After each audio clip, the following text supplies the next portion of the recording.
Вона засыпает досі, поки ти там соб'єшся. Вона уже засыпает. И это наша маленькая принцесса. Ее зовут Жасмин. Она дочка Кимки и Чуви. Я пока не поняла, на кого она похожа больше. Может быть, попозже проявится получше. Она такая маленькая, скромненькая девочка, такая холюсечка моя маленькая.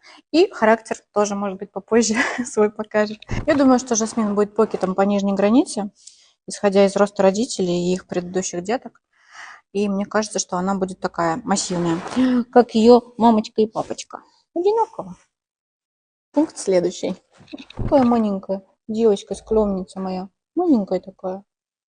Я вот сейчас смотрю, трогаю ее, у нее такая сухая структура, такие мышцы под кожей прощупываются хорошо. Это скажи, я папочкина дочка, потому что папочка мой передает всем хорошо свои мышцы и свой рельеф. Феденький пьезючек мой, маленький.